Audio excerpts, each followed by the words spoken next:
Assalamualaikum warahmatullahi wabarakatuh. Kembali nih seri telang sore jawaban salam dia. Waalaikumsalam telang. Ieu puasa tu lain pandai dia. Ndojul dia. Salam harus dijawab nggih. Nanti kapan-kapan kita bahas tentang salam itu, pentingnya salam. Assalamualaikum warahmatullahi wabarakatuh.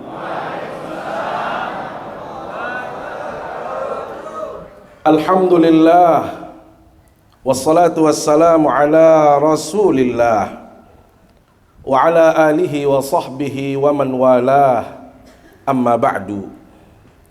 Yang terhormat Bapak Bupati Kabupaten Lombok Barat Sanagda lalu Ahmad Zaini, yang kita kenal dengan Laz, beserta Ketua Tim Penggerak PKK, istri tercinta beliau. Yang terhormat Ibu Wakil Bupati Kabupaten Lombok Barat Sanagda Hajah Nurul Adha STHI, yang suami beliau saat ini sedang umroh. Yang kita hormati Bapak Penjabat Sekretaris Daerah Kabupaten Lombok Barat, para asisten, para staf ahli. Yang kita hormati Bapak Ibu Kepala OPD Kabupaten Lombok Barat, anggota Porkominda Kabupaten Lombok Barat, Bapak Camat, yang mulia para alim, para ulama, para tuan guru, para asatidzah, singkatnya hadirin hadirat yang dimuliakan Allah Subhanahu wa taala. Mengawali kajian singkat kita pada sore hari yang penuh dengan kemuliaan ini, izinkan Tiang mengajak kita semua untuk selalu terus bersyukur kepada Allah Subhanahu wa taala. Karena kita merasakan begitu banyak kenikmatan yang Allah berikan kepada kita semua.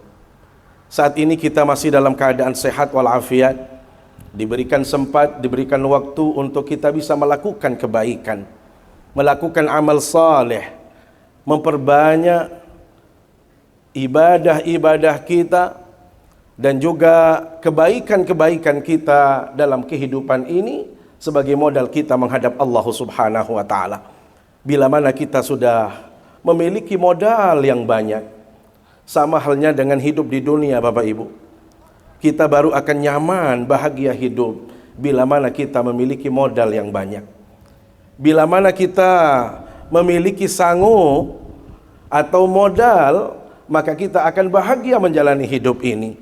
Apalagi kalau kehidupan akhirat, yang kita tahu kehidupan akhirat itu tidak berbatas, tidak berbilang, tetapi kita akan menikmati kehidupan itu selamanya. Sehingga bila mana kita banyak modal kita, banyak kebaikan yang kita perbuat, maka kita akan merasakan kenikmatan yang kekal abadi di akhirat kelak.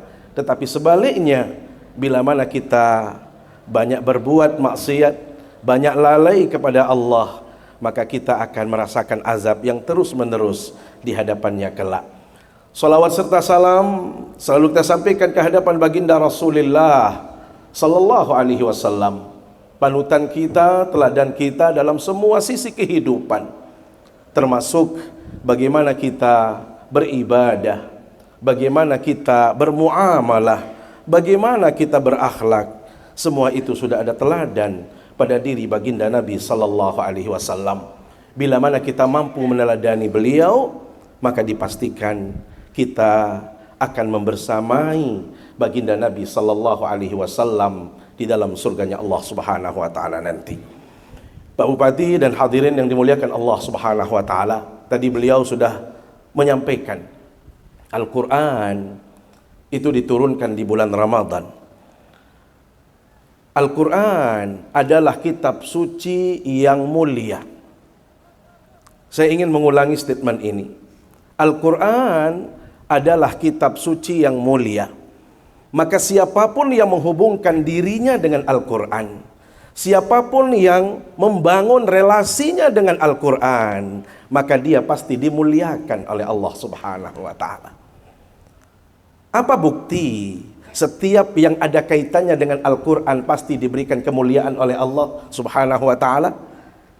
Kita lihat bulan Ramadan, bulan di mana Allah Subhanahu wa taala menurunkan Al-Qur'an. Syahrul Ramadan alladzi unzila fihi Al-Qur'an.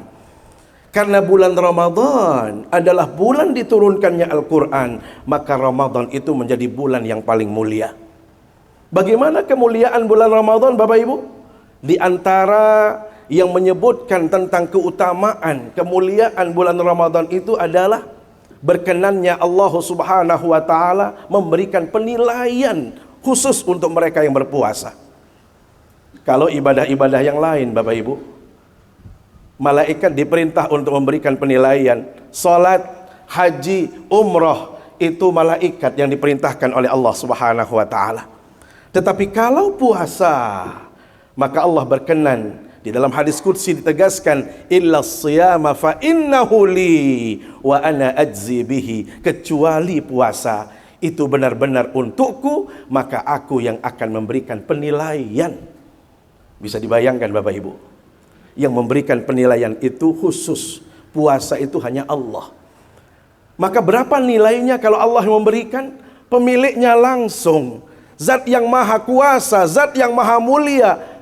Allah akan memberikan penilaian, tidak ada batasan nilainya.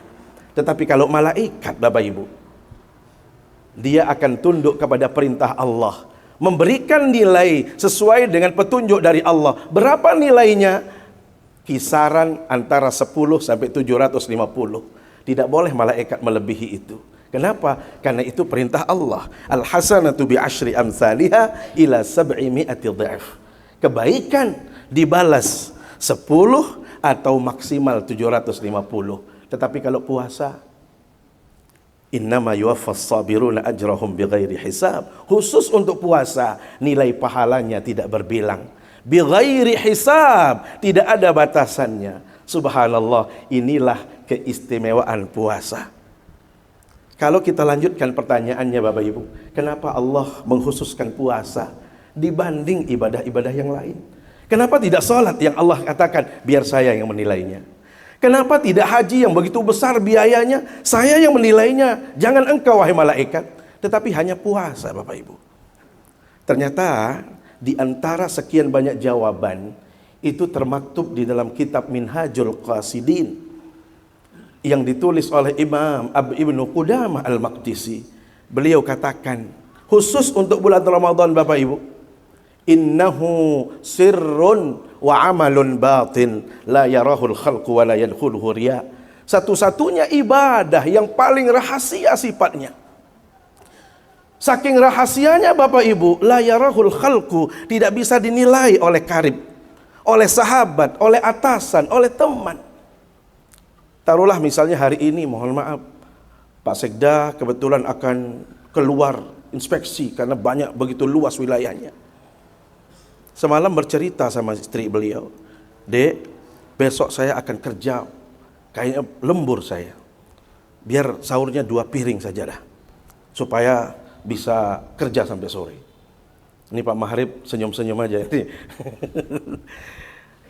Ternyata mohon maaf di kantor, beliau sudah beli roti Bu, atau ada makanan, beliau makan di kantor. Kira-kira istrinya tahu apa tidak? Jangankan istri, ya, orang yang di sekeliling beliau pun belum tentu tahu. Begitu pulang pura-pura, lama ya Allah Bu, hari ini capek sekali saya. Padahal dia tadi sudah makan di kantor. Lihat saking rahasianya. Pak Mahrib yang habis menjaga lalu lintas, Masya Allah capeknya luar biasa, masuk ke ruangan, minum dia, makan dia. Tidak ada orang yang tahu kalau kita masih berpuasa. Kenapa? Rahasia yang tahu hanya Allah Subhanahu wa taala. Wala yadkhuluhu riya. Bapak Ibu, hebatnya puasa itu satu-satunya ibadah yang tidak bisa kita menunjukkan atau mau pamer, mau riya, itu sulit. Tapi kalau ibadah yang lain Bapak Ibu, sholat sangat gampang untuk kita riya. Puasa bagaimana kita mau riya? Haji, Masya Allah, bisa kita tunjukkan kalau kita itu orang hebat. Taruhlah ini Pak Kemenak ini misalnya mau datang. Ini kalau ini pengalaman saya nih ya, supaya tidak salah. Kalau kita mau datangi cewek, ya Pak Dir ya, Direktur PT AMGM, kalau kita mau PDKT sama cewek, itu idealnya datang itu sebelum maghrib. Begitu 7 menit, duduk-duduk di beruga, Allahu Akbar, Allahu Akbar. Cowok yang baik dia mengatakan apa? Bu, bong tempat wudhu mana ya bu ya? Yang ditanya apa? Bong, tempat wudhu di mana bu? Masya Allah, ibu bapak yang menemani itu bilang, hebat sekali cowok.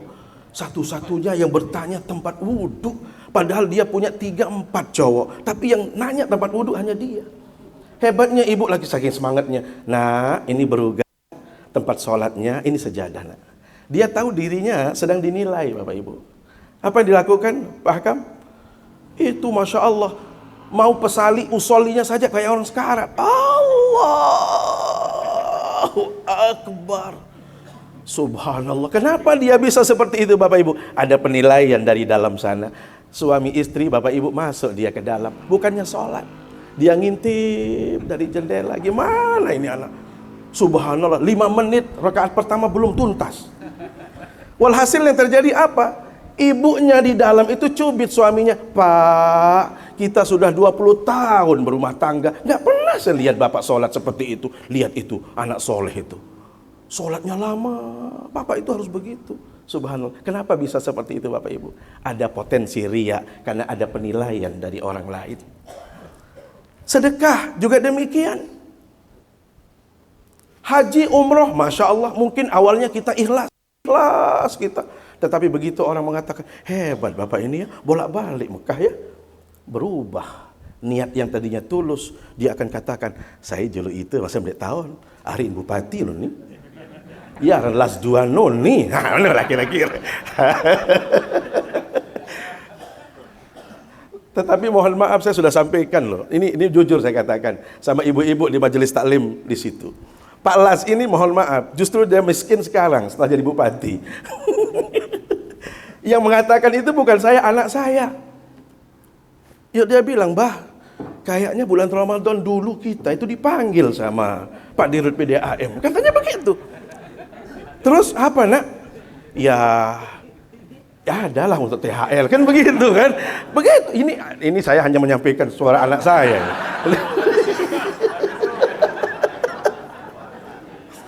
Tapi kok sampai jam segini belum ada panggilan nah. Waduh, saya juga nggak paham anak. Ternyata Pak Bupati itu tambah jadi bupati itu sama miskin. Jadi jangan dah mau jadi bupati kalau begini. Tadinya saya juga kepingin nyalip beliau jadi bupati, kalau begini enggak jadi saya. Biar sudah beliau saja jadi bupati. Subhanallah. Bapak Ibu yang dimuliakan Allah Subhanahu wa taala. Jadi bisa saja orang kalau sedekah, kalau haji, potensi untuk riya itu sangat terbuka sekali. Kenapa? Dilihat, disaksikan. Sholat juga demikian. Tetapi kalau puasa, Pak Sekda, gimana caranya kita mau riya? Ada yang bisa kasih contoh? Tuan Guru Taisir kayaknya nih yang bisa masih contoh. Gimana cara kita riya nih Tuan Guru? Oh lemas. Kayak beliau ini sudah kelihatan sekali puasa lemas. Ada orang yang mohon maaf, mungkin menunggu buka bersama, ya langsung dia ambil mic begitu azan. Silakan yang lapar-lapar makan. Kalau saya nggak mau makan, dia mau sombong ceritanya. Ternyata yang tidak tepat Bapak Ibu. Kenapa? Sombong di situ dosa. Justru kalau kita mensegerakan berbuka itu pahala. Jadi sulit. Dalam kondisi apapun kita sama posisinya. Inilah hebatnya puasa. Maka Allah berkenan mengatakan apa? Ini benar-benar ibadah untukku. Maka saya yang akan memberikan penilaian. Maka subhanallah Bapak Ibu, kalau nilai-nilai puasa ini bisa hadir dalam kehidupan kita, kalau di Lombok Barat ini bisa kita hadirkan, bahwasanya kalau dulu ada istilah waskat, pengawasan melekat, ya kan? Ternyata puasa itu kita lakukan, padahal makanan ada, minuman ada, kita tidak berani meminumnya sebelum waktunya azan. Hebatnya orang Islam itu Bapak Ibu, yang paling disiplin hanya waktu berbuka.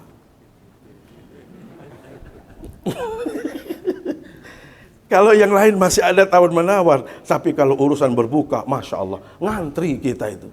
Jadi semua kita tepat waktu. Nah maksudnya apa? Nilai-nilai seperti itulah yang dijabarkan tadi oleh Pak Bupati. Bagaimana nilai-nilai kejujuran, kedisiplinan itu bisa kita hadirkan dalam konteks pembangunan ini. Bapak Ibu yang dimuliakan Allah SWT, inilah Al-Quran turun di bulan Ramadan, maka Ramadan diistimewakan oleh Allah Subhanahu wa taala.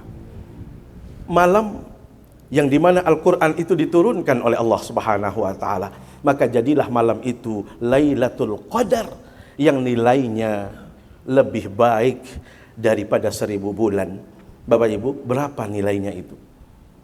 Jadi bukan setara, bukan sepadan, bukan sama, tetapi lebih baik. Yang namanya lebih baik itu bisa 100 bulan, bisa 200 bulan, terserah apa yang dikehendaki oleh Allah. Maka disinilah waktunya kita harus banyak mujahadah. Kita harus benar-benar melakukan ibadah supaya kita juga mendapatkan kemuliaan dari Lailatul Qadar. Bapak Ibu, malaikat yang membawa Al-Quran itu turun, jadilah dia Sayyidul Malaikah, penghulunya para malaikat. Hal yang sama dengan Nabi yang merupakan tujuan Al-Quran itu diturunkan, yang menerima Al-Quran itu adalah baginda Nabi Sallallahu Alaihi Wasallam, maka jadilah beliau Sayyidul Khalaiqi wal Bashar. Di antara penghulu, beliau adalah penghulu makhluk Allah, penghulu manusia, Sayyidul Anbiya wal Bashar, Sayyidul Anbiya wal Mursalin, penghulu para nabi dan rasul. Kenapa demikian? Karena ada hubungannya dengan Al-Quran. Apa kesimpulannya Bapak Ibu? Siapapun yang berinteraksi dengan Al-Quran, siapapun yang membangun hubungan dengan Al-Quran, pasti dia dimuliakan oleh Allah Subhanahu wa taala. Percaya apa tidak? Ibu-ibu, percaya apa tidak? Kalau kita membangun hubungan kita dengan Al-Quran, mungkin hari ini kita berbangga sebagai warga Nusa Tenggara Barat.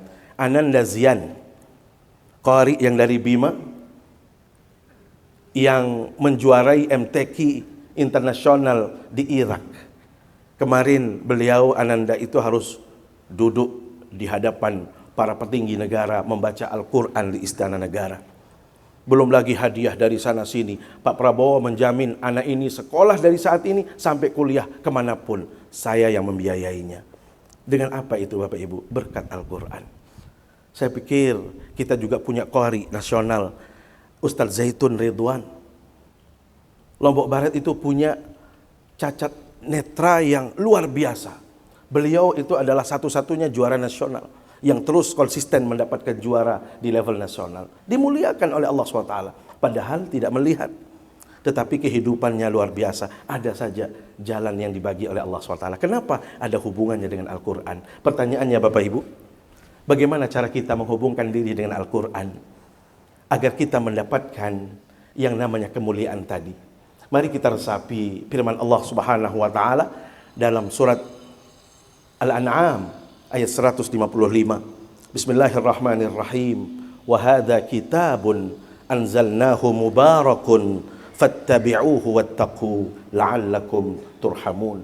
Dan ini kata Allah Subhanahu wa taala, kitab yang saya turunkan, kitab anzalnahu, kami turunkan dia. Kenapa? Mubarakun.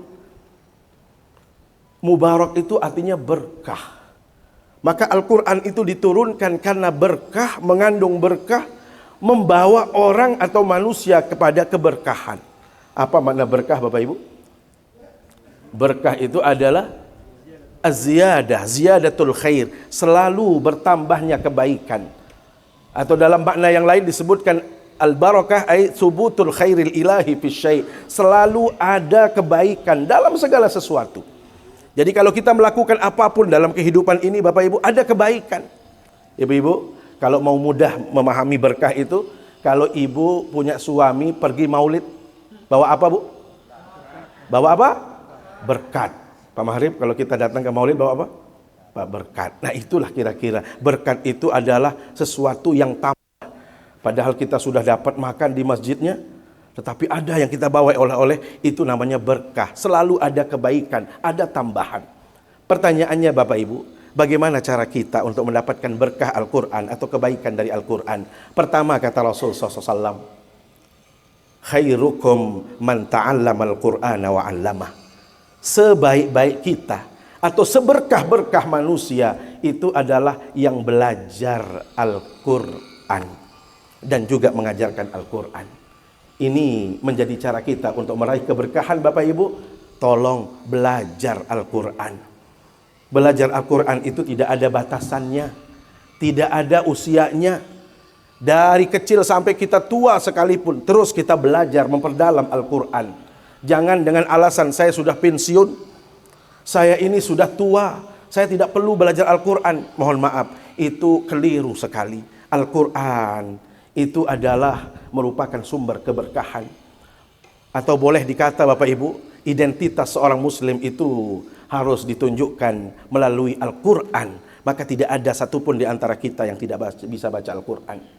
Sama halnya, mohon maaf, kita harus bangga dengan Al-Quran karena dia identitas. Saya sengaja contohkan ke Pak Bupati, saya pakai baju rompi yang desainnya logo Lombok Barat. Ini Lombok Barat punya ya? Iya kan? Kenapa? Ini adalah identitas. Ibaratnya ini adalah ciri khas. Jadi kalau kita mau mencirikan, mau mendesain, mau mempublish Lombok Barat di mana-mana, oh ada ciri khasnya Lombok Barat. Mungkin walaupun nanti desainnya yang sedikit lebih lembut sedikit ya, diperkecil biar agak cantik ciamik gitu ya. Tetapi subhanallah, kita harus pede. Kenapa? Karena itu identitas. Jadi kalau sudah menyebut batik Lombok Barat, ya itulah desainnya. Ya, jadi sama dengan orang Islam. Orang Islam identitasnya adalah bisa baca Al-Quran. Kira-kira begitu.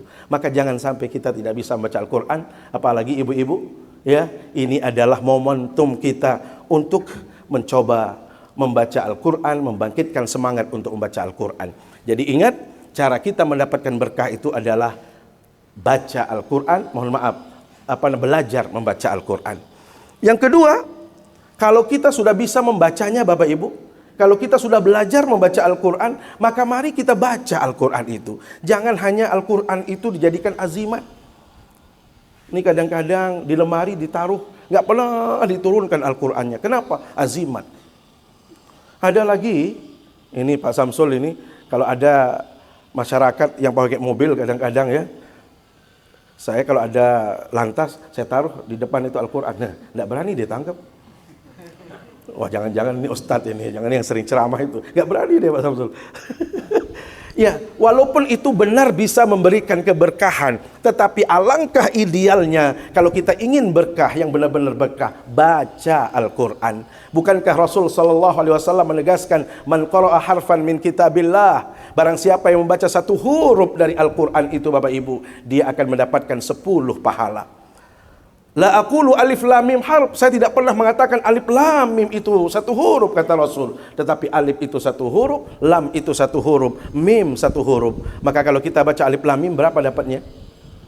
Ibu-ibu yang bagus hitungannya berapa? Kalau nanti kita baca alif lam mim berapa kebaikannya? Berapa pahalanya? Berapa huruf alif lam mim itu? 3. Kalau 3 kali 10 berapa? 30. Maka subhanallah, kalau kita keluar dari majelis ini hanya baca alif lam mim, alif lam mim, pas sekda sampai ruangan alif lam mim, berapa puluh baca alif lam mim, enggak apa-apa. Karena hanya itu yang kita bisa baca. Habis itu mungkin karena kepenasaran mau lanjutin, ada Al-Qur'an di ruangan, ambil, enggak apa-apa. Tapi selama kita enggak bisa, ya sudah baca alif lam mim. Sudah dapat pahala yang luar biasa, ya. Ini baru alif lam mim. Bagaimana kalau kita bisa satu lembar? Bagaimana kalau kita bisa satu juz? Ini Pak Win itu saya lihat, nggak tahu, pas saya lihat pas dia baca Al-Quran, atau memang dia benar-benar baca Quran gitu kan. Tapi memang saya tahu dia baca Al-Quran ini. Ya. Jadi kalau kita bisa khatam sekian kali Al-Quran, Bapak Ibu, berapa nilai pahala? Itu berkahnya Al-Quran menjadi sumber pahala yang luar biasa. Yang kedua Bapak Ibu, yang ketiga, membaca Al-Quran itu adalah sumber ketenangan. Tadi disampaikan juga di sambutan Pak Bupati, inilah Al-Quran yang akan menjadi sumber kenyamanan, ketenangan, ketentraman dalam kehidupan kita. Bapak Ibu, kalau kita punya masalah, saya pikir semua kita punya masalah. Tetapi Islam memberikan pandangan yang luar biasa. Bila Anda punya masalah, tolong wudu, ambil Quran. Pak Marib ya, itu cara yang terbaik. Maka bisa kita bayangkan Bapak Ibu, gimana rasanya kalau kita sedang baca Al-Quran saat ini. Nikmat. Tadi niatnya mungkin hanya 5 menit, 7 menit. Begitu kita baca, buka Al-Quran, gak terasa setengah jam kita habiskan waktu kita. Kenapa? Larut kita dengan bacaan. Padahal kita tidak paham. Itu pun dapat pahala yang luar biasa. Maka Rasul sallallahu alaihi wasallam menegaskan, Bapak Ibu, begitu halnya dengan ruangan, dengan kantor, apalagi rumah tangga. Rumah tangga itu Bapak Ibu harus ada bacaan Al-Quran di situ. Rasul katakan apa? La taj'alu buyutakum maqabir. Jangan membuat rumah seperti kuburan. Bapak Ibu, kalau kita ke Senggigi melewati pemakaman Bintaro, di situ teman-teman kita yang Chinese atau yang non membangun kuburan itu sesuai dengan kemampuan.